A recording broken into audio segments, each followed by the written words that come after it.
n'est pas placer sa confiance aux hommes. Hein? C'est pourquoi quand vous lisez l'histoire du prophète Youssouf, Allah subhanahu wa ta'ala nous enseigne également à travers l'histoire du prophète Youssouf l'importance du fait de placer sa confiance totale en Allah subhanahu wa ta'ala. Hein? Ce que je veux que tu comprennes, c'est que le tawakkul, ce n'est pas l'absence également d'action. Hein? Le fait de placer sa confiance totale en Allah subhanahu wa ta'ala, ce n'est pas l'absence également de poser des actions. Ce n'est pas le fait de ne pas frapper à des portes, ce n'est pas le fait de ne pas entreprendre des choses. Hein? Mais bien avant d'entreprendre des projets, d'entreprendre des actions, de poser des actions, il faut confier, n'est-ce pas, ce que vous entreprenez à Allah subhanahu wa ta'ala. Priez à Allah subhanahu wa ta'ala qu'il puisse encadrer vos actions.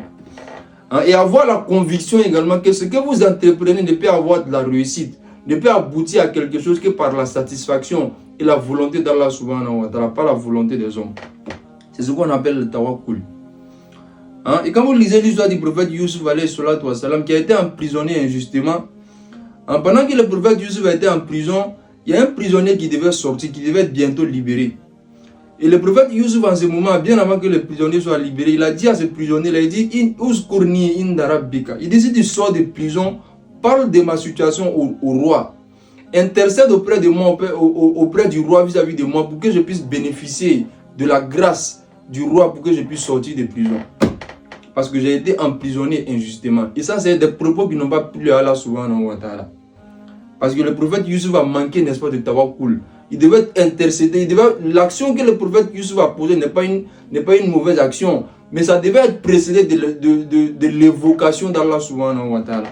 C'est ce qui n'a pas été le cas vis-à-vis du prophète Youssouf alayhi salatu wa salam. Et c'est quelque chose qui n'a pas plu à Allah subhanahu wa ta'ala. Et le Coran dit « Ansa ou shaitan ». Et le prophète, le shaitan a fait oublier cette personne-là qui devait sortir de prison. Il a oublié, n'est-ce pas, de parler de Youssouf au roi. Et c'est Allah subhanahu wa ta'ala qui a permis qu'il l'oublie. Que le shaitan lui fasse oublier ça également. Et ça c'était le manque. C'est le manque, n'est-ce pas? Et ça a permis à ce que le prophète Youssouf passe encore plus de temps en prison. Parce qu'Allah subhanahu wa ta'ala n'a pas apprécié le fait qu'il se détache, n'est-ce pas, de lui, Allah subhanahu wa ta'ala, et parle de sa situation, de sa libération. Confie sa libération, n'est-ce pas, aux hommes, à l'humain.